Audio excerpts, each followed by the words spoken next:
A Anitta vive o seu dia-a-dia com algum planeamento no meio da desorganização que vive à sua volta. Gostamos de ter tudo escrito ou desenhado nos nossos bullet journals, de forma a que o dia proceda de acordo com o esperado. Mas claro, como bem mencionámos no primeiro episódio deste ano, a vida é um rio em constante alteração e o normal é que surjam imprevistos. De pequeno, se calhar, diziam-vos que imprevistos só acontecem a quem não está preparado. Errado! Imprevistos podem acontecer a qualquer momento e, ponto 1, nem sempre tem que ser algo mau e, ponto 2, o bom é tirar o melhor partido desses momentos. Algo nem sempre fácil, quando falamos do imprevisto que o Governo nos deu de 2 semanas em casa de férias com as nossas queridos e amorosos filhos. Olá Eli, olá Rita. Olá Billy, olá Ana. Que tal está a ser a gestão do imprevisto aí nas vossas casas?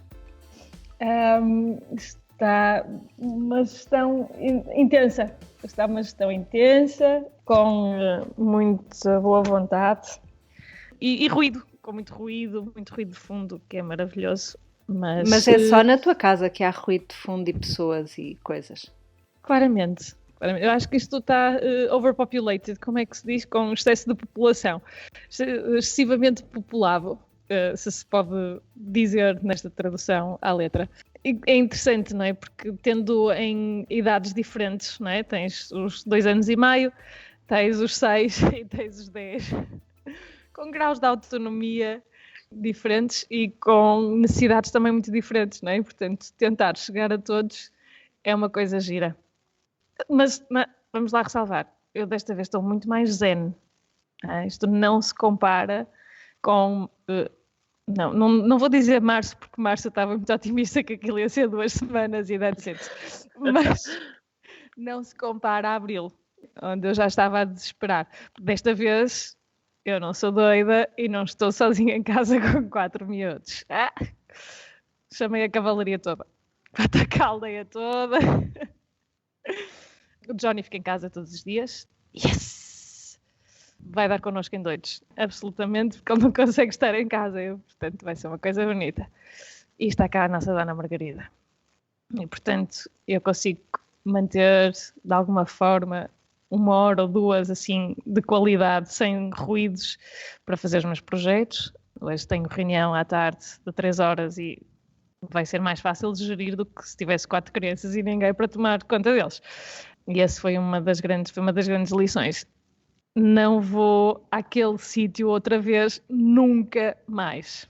Bem, eu do meu lado gosto de, uma vez mais, pensar que como ainda não tenho crianças, não há ruído nenhum cá em casa. Portanto, ou seja, continuo a gostar muito destes confinamentos. Não.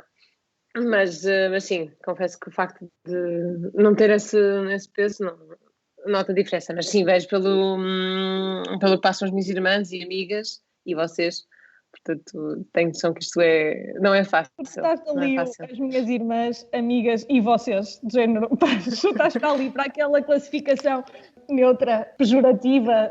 Gostei muito. Há pessoal que mete um bocado de nojo. Não foi nada disso, foi mesmo para especificar vocês as duas. Estamos aqui. Vamos ser tão à letra.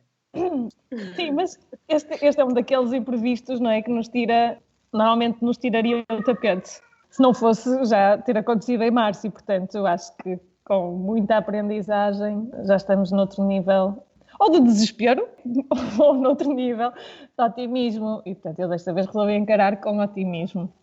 Até porque já vínhamos desde setembro a antecipar um bocadinho isto, não é? E eu acho que todo o nosso treino, não é? Que era assim muito limitado e pouco realista de gerir imprevistos, que era alguém mudar-nos uma reunião em cima da hora, ou alguém convocar uma reunião em cima da hora, ou um projeto mudar de deadline, ou alguém ficar doente e termos de tratado as coisas, não é? Tudo isso era, não é, treino para meninos. Depois em março tivemos aquele treino fabuloso e eu acho que já vivíamos todos na expectativa, vai chegar setembro e isto vai acontecer 2 semanas depois do início das aulas e portanto vamos lá fazer aqui um master plan, não é? Com objetivos, com estratégias, com planos. Não existe. Nem eu me atrevi a fazer isso, porque acho que também aprendi a seguir o conselho da Ana e do Heráclito. Estão taco a taco de a vida é um rio. Está aqui um belo pedregulho ali no meio do rio neste momento e sabem o que é que eu vou fazer? Tender-me a apanhar sol.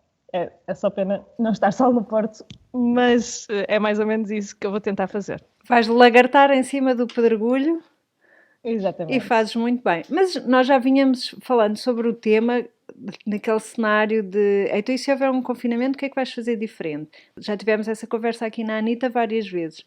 E eu acho que tínhamos assim algumas estratégias já delineadas para encarar este revés, digamos, que já não era um revés, já era quase visto como uma inevitabilidade. Aqui em casa a população é um pouco mais baixa do que na casa da Ellie. Aqui em casa, neste momento, estou sozinha com 2 garotas. Uma delas tem alguns compromissos através de plataformas digitais. A outra tem menos compromissos, mas está aqui a fazer uma obra de arte espetacular com papéis recortados, formas geométricas e muita fita cola. Estratégia número 1, aceitar que a realidade é esta e que não é outra. A aceitação é muito importante. Eu fiz uma caixa. Tão lindo! Boa, Joana! A aceitação é um passo muito importante aqui. Depois, outra estratégia, pelo menos que eu adotei, foi o baixar muitas expectativas e baixar o nível de stress, baixando o nível de compromissos com o exterior que eu tenho. Ou seja, o nível de compromisso com clientes, por exemplo. Agora aqui eu sinto-me à vontade para ter a Joana aqui a falar comigo, mas o mesmo não se passaria. Bom, passou-se, não é? Porque já tive uma reunião em que me entraram as miúdas, saíram, enfim, mas baixar os compromissos com clientes foi assim uma estratégia importante. E depois também abrir o jogo, não é? Não dá o mesmo nível de disciplina que quando estamos sozinhas. Sim, claramente nota-se que a Joana está a ajudar-nos a mostrar isso cada vez mais. Tínhamos estado a falar também antes, ou seja, eu acho que vocês já tinham falado no primeiro confinamento e também, quer dizer, do meu lado também algumas coisas que já tinha visto que queria que fossem diferentes, pronto, numa segunda, terceira, quarta onda, não sei quantas ondas é que vamos estar aqui a contar. Por favor, para de contar ondas, tá? Segunda chega, ok? Não, dizem, quem faz shorts diz que a 7ª é sempre a melhor, portanto, please. Vamos ver. Não, mas isto para dizer que o que é estranho também, eu estava um bocadinho a falar antes, é como é que nós, individuais, e pronto, famílias e pessoas conseguimos adaptar-nos, gerir-nos isto tudo e temos, se calhar, a nossa entidade, a entidade que nos governa não tão bem, não é? Como estávamos um bocadinho a falar no início, como é que não se conseguiu já ter... Porque eu acho que por mais que queiram, pelo menos eu vejo pelos meus sobrinhos e sei que há quem goste que os miúdos não tenham agora aulas porque é mais fácil de gerir, mas ao mesmo tempo não era suposto os miúdos estarem com férias neste momento, portanto também é preciso, não sei como é que isso depois vai ser mais tarde compensado, ou seja, porque vai ter que haver alguma altura que há outras férias, ou as da Páscoa, ou as de Carnaval, também ninguém estava a pensar que ia haver Carnaval, mas sim. Mas ao mesmo tempo são momentos que, ou seja, o calendário está preparado de uma certa forma também para que os miúdos tenham tempo para descansar, tanto os miúdos como as famílias, os professores. Vamos estar a levar agora outra classe, quer dizer, já temos os sanitários em exaustão, estamos neste momento a levar também a classe de professores a outra exaustão, eu acho. Sim, ao lado do planeamento que nós fazemos, não é? E por mais que tentemos ser relaxados e informais e go with the flow, a verdade é que muito da nossa vida é organizada em torno destes calendários, não é? Em torno do calendário escolar, que mesmo, não é? Que depois as próprias empresas também estão muito coladas, não é? E, portanto, estas mudanças afetam toda a gente. Nós esperávamos, ou pelo menos eu esperava, que houvesse este regime. Se as coisas piorassem, os miúdos tivessem de vir para casa, mas que continuassem em aulas e, tendo em conta a amostra do ano passado, sei o esforço que isso ia requerer e a disponibilidade que isso implica aos pais também. E não estamos a falar, já não estamos a falar dos professores com uma tarefa hercúlea, muito sinceramente, que têm de assegurar o ensino e assegurar que os conteúdos são assimilados e assegurar que os miúdos estão motivados e assegurar algum tipo de sucesso escolar. Estamos a falar também de exigir muito dos pais uma disponibilidade que é absolutamente incompatível com continuar a trabalhar. Mas vínhamos a preparar-nos para isto, que já fizemos isto o ano passado e achávamos que de alguma forma este ano ia estar mais, ou seja, que já haveria mais preparação também por parte dos estabelecimentos de ensino. E mais uma vez, vemos as diferenças entre público e privado, e eu tenho as duas situações em casa e vejo que não é por vontade dos professores, não é por falta de dedicação dos professores, não é, a diferença não está aí, a diferença está realmente na estrutura, na infraestrutura, no facto de, a nível de sistema, não ter sido preparado, que é um choque. Não é? É um choque porque desde setembro achávamos, já antes disso, mas já achávamos que este ano letivo ia ser um misto e que supostamente estava tudo preparado para a partir de setembro funcionar dessa forma. E é muito disruptivo por aí, porque por um lado acreditamos que os miúdos não devem parar completamente nesta altura depois de terem começado 3 semanas após a pausa de Natal e, portanto, exige alguma disponibilidade do nosso lado para assegurar que eles não param e com o apoio dos professores das formas todas que podem, de mandar trabalhos, de sugerir atividades, ou seja, não é um desligar, não é? Os professores não desligam, os pais não podem desligar. Exige muito e depois, principalmente porque sabemos que para compensar estas 2 semanas de férias vai ter de haver mais trabalho, mais esforço, mais cansaço, porque não só o ritmo vai ter de ser mais intenso, mas também vai ser mais longo durante mais tempo, porque não há muita margem, quer dizer, não há assim tantas férias que possam comer, não é? Para compensar uma situação destas. E, portanto, a mim surpreende-me, implica que pode ser mais leve agora, estas semanas podem ser relativamente mais leves, mas não são semanas em que eu consigo trabalhar a 100%, infelizmente. E depois vemos os números, eu estava a tentar encontrar aqui um artigo que nem tinha pensado em falarmos, porque era suposto ser outro episódio hoje, e portanto mais um imprevisto, mas um artigo que estava a tentar ler ontem, em que falava da saída massiva de mulheres do mundo do trabalho, não é? E, por um lado, temporário, não é? Mas um número tremendo superior, eu tenho de encontrar o artigo, versus março, há ainda uma maior saída de mulheres, ou paragem de mulheres de trabalhar, porque continuam a assumir esta tarefa, e depois as consequências que isso vão ter a seguir, porque, mais uma vez, só vai provar que as empresas não podem estar dependentes de trabalhadores ou de colaboradoras mulheres, porque perante imprevistos, elas não estão tão disponíveis. E na verdade é que nós tentamos compensar tudo e mais alguma coisa. E muitas vezes às custas de saúde física, saúde mental, mas isso não é reconhecido porque naquelas horas em que está toda a gente ou no escritório, ou neste caso no escritório virtual, não é, disponível, se calhar muitas mulheres não estão tão disponíveis ou têm mais interrupções, porque voltamos a ver, são os cuidadores principais. E obviamente que há exceções, e eu neste caso tenho lá embaixo o João com 2 miúdos que estão a fazer trabalhos de casa, mas a verdade é que eu neste momento tenho esse privilégio de ter alguém que pode ficar e que não tem de estar em reuniões e que não tem de estar a gerir uma empresa à distância, como foi o caso em março, e portanto tenho quem me compense e eu posso continuar com alguma normalidade e assegurar que os meus compromissos sem ter de fazer já uma paragem ou um corte ou um abrandar ou um baixar de expectativas, mas muitas outras pessoas não estão nessa situação, não é? Nem se podem dar ao luxo de tal, mas vão sofrer em termos de progressão, em termos de benefícios, em termos mesmo de emprego. E eu entendo que para um decisor não é fácil. Eu sei que se evitou ao máximo tomar esta decisão de se fechar escolas, mas não é uma situação que seja boa para o futuro de ninguém, não é? Estou a soar um bocado fatalista, acho eu, mas...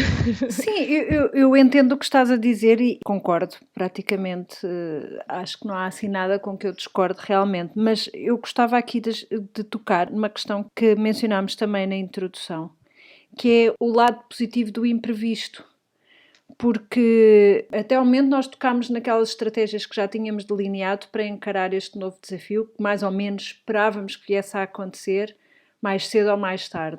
Agora, também acho que podemos falar um bocadinho do que é ao nível do imprevisto, e não tínhamos nada planeado, mas ainda assim conseguimos dar a volta. Para dar aqui um bocadinho de contexto, porque é que estamos a gravar este episódio, nós tínhamos alinhado para hoje uma entrevista com a qual estamos muito entusiasmadas e que irá acontecer no futuro, mas infelizmente não aconteceu hoje porque surgiu um imprevisto. E como tudo que muito se deseja, é assim um bocadinho anticlímax e sentimos assim um bocado, e agora? E foi um pouco frustrante. E eu acho que é interessante também, porque se calhar se não tivesse acontecido isto, também não estaríamos aqui a falar sobre precisamente esta questão de como lidar com estes imprevistos, porque ao fim e ao cabo este confinamento é um semi-imprevisto, era meio previsto, mais cedo ou mais tarde, apesar de, enfim, quando nos anunciam que as escolas vão fechar, cai-nos sempre uma tonelada de tijolos em cima e mesmo quando é muito esperado, enfim. Mas a mim aconteceu, por exemplo, eu tinha uma série de aulas presenciais marcadas que se enquadram no âmbito da formação profissional pelo que não está abrangido, ou seja, é uma exceção, ou era uma exceção ao confinamento, e de repente acabo de dar, não a primeira, mas a segunda aula e também me cai em cima um isolamento profilático, o qual obviamente não me passa pela cabeça incumprir. E então também tivemos que rapidamente arranjar alternativas, portanto reagendar algumas aulas, tive que enviar alguma parte dos conteúdos por vídeo, por WhatsApp, mas também mais ou menos se resolveu. Mas eu acho que é importante nós também falarmos do que é que destes pontos positivos. Por exemplo, em março a maioria dos negócios teve que muito rapidamente se adaptar ao digital. Desde escolas que passaram, já não estou a falar só das escolas do ensino, digamos, da escolaridade obrigatória, estou também a falar de escolas de formação profissional, mesmo aqueles negócios mais pequenos, como é o meu caso, em que dou aulas de tricô e de bordado. Agora, não foi em março que eu pivotei, agora é que eu já estou a dar aulas online. Outro exemplo que me ocorre são os restaurantes. Eu acho que já vos contei isto, quando eu vivia na Argentina, de 2007 a 2010, todos os restaurantes, todas as mercearias, tudo tinha o delivery, como eles diziam. Então nós ligávamos e dizíamos, é para delivery, e eles traziam-nos a comida à casa, o prato feito, e nós só pensávamos, habituámos-nos a isto e agora como é que vamos viver sem isto? E pumba, uns anos mais tarde veio a pandemia e agora os restaurantes fazem delivery. Se calhar através de outras plataformas, mas isto aconteceu e teve que acontecer a bem da sobrevivência, mas é um serviço acrescido, que eu acho que isso é que é importante. Hoje de manhã estava a ler um artigo e que falava de uma empresa que foi criada e um bocadinho a ideia de tentar arranjar soluções para áreas que estão a sofrer, porque pensamos muito nos restaurantes que estão fechados e que mesmo assim vão conseguindo vender alguma coisa, mas como é óbvio, muito menos do que antes, e os hotéis. Mas temos que nos lembrar também da parte dos agricultores que faziam a entrega mais dedicada a essa área e, como é óbvio, de repente ficaram sem qualquer tipo de clientes. E há um número, por acaso agora esqueço-me da percentagem, mas depois posso ir ver de agricultores que simplesmente desistiram e vão deixar de continuar a trabalhar.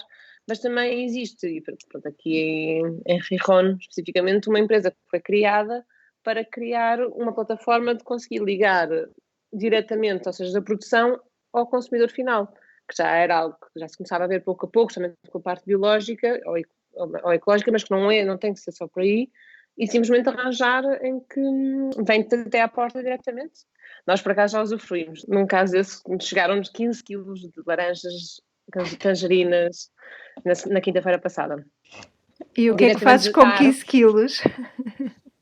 Distribuíste? É assim, como é fruta que não passou por arca frigorífica, é fruta que aguenta durante muito mais tempo do que a fruta que tu compras nos supermercados, porque a fruta que tu encontras nos supermercados já passou por arcas frigoríficas, congeladoras, portanto já passou por um processo que a seguir, quando fica no supermercado, não dura tanto tempo. Portanto, esta aqui aguenta mais, protegem-te para que apoias em sítios diferentes da casa para não sofrer tanta temperatura. Mas, por exemplo, com os limões, temos agora uma decoração de limões na sala, para poder também, que já não cabia na cozinha. É a ilustração maravilhosa do se a vida te dá limões, tu fazes limonada. Mas isso, eu acho que a Billy também fez bem em centrar-nos aqui um bocadinho para a questão de como é que nós podemos transformar ou como é que os imprevistos muitas das vezes dão origem ou podem dar origem a soluções criativas que acabam por se tornar soluções depois de longo prazo, não é? Que acabam por ser soluções mais sustentáveis do que se tivéssemos deixado ficar não é? Ali encostados à parede ou debaixo da parede de tijolos que nos atiraram. Eu acho que...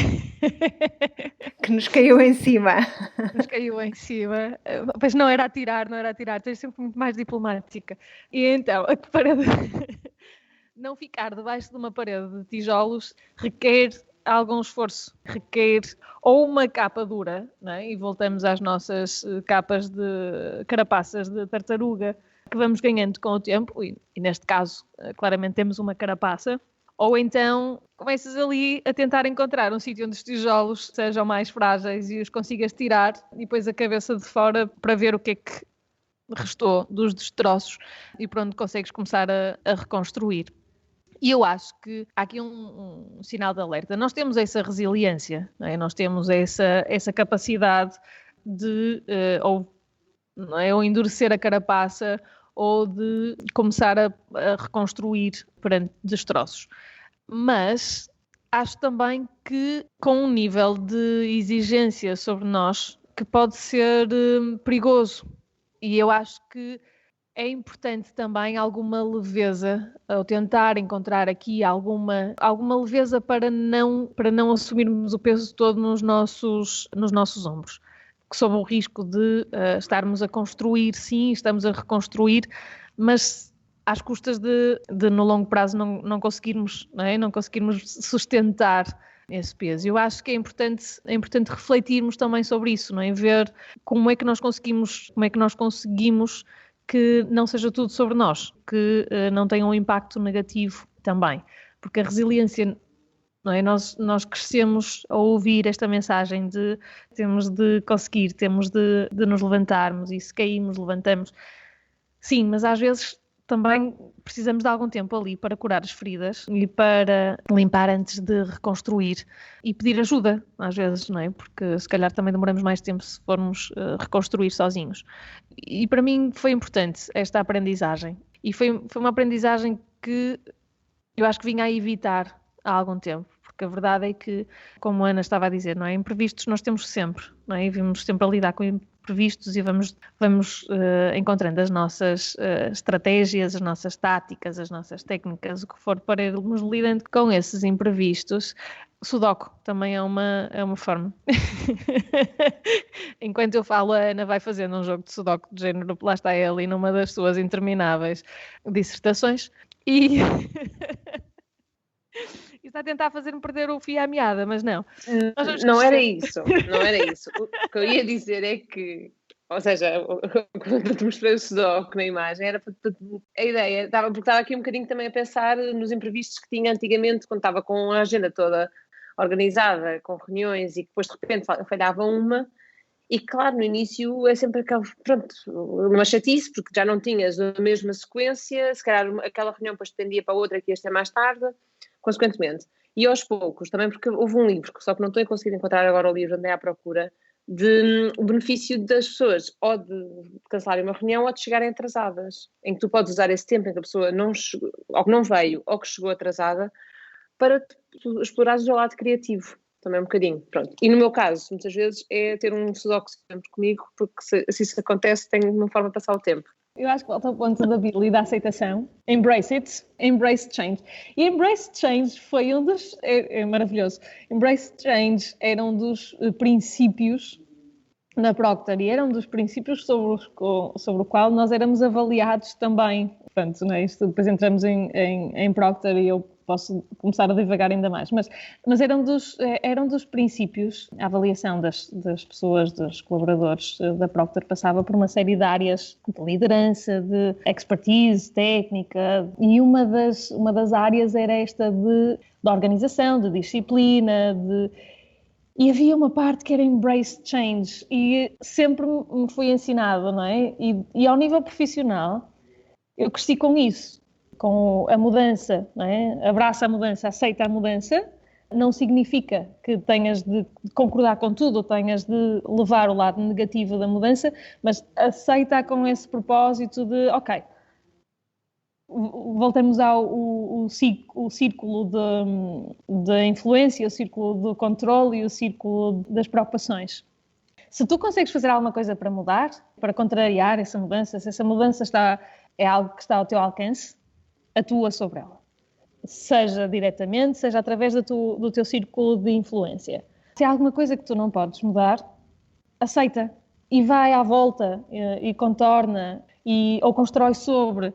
E eu acho que é esse momento que para mim é crítico e que, apesar de me ser ensinado desde cedo na minha carreira profissional e em alguns momentos, não é, em termos de negócio, eu consegui fazer isso, a nível pessoal não é? A frustração, mas porquê, não é? A resistência, que acho que é natural em nós, não é? E vai, não é? E consegues. E só agora é que eu finalmente assimilei esta teoria, este círculo, não é? Ok, não está sob o meu alcance, não está sob o meu controle, não consigo. E, portanto, aceita e aprende a viver com isso ou apesar disso. E acho que esse não é? É daqueles... É o princípio básico. Tens um imprevisto e como é que tu vais de encontro, não é? Deixas-te atropelar ou levar com os tijolos todos em cima. O que é que fazes? Não ignoras. E eu acho que esse para mim foi uma grande aprendizagem. Mais uma vez, foi preciso uma pandemia para realmente assimilar, mas só me prova que a falácia do G.I. Joe existe mesmo, em que knowing is not half of the battle. E portanto, eu acho que é isso. Sinto-me mais preparada porque sei reconhecer os meus limites e não de uma forma negativa ou de uma forma que me deixa frustrada. Sei reconhecer que há coisas em que eu não vou conseguir mudar. E, portanto, vou mudar aquelas que eu acho que fazem sentido, aquelas onde eu posso realmente, através das minhas ações ou da influência que exerço sobre outros, chegar a uma mudança. E é por aí. Viva o Stephen Covey e os 7 Habits of Highly Effective People.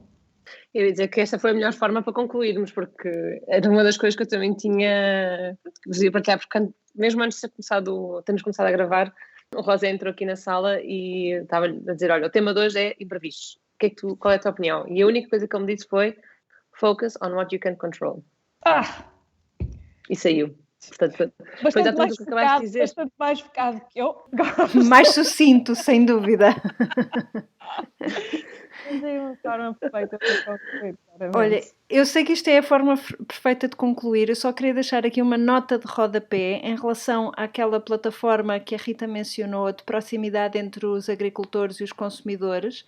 Vou deixar também alguns links de plataformas de proximidade cá em Portugal.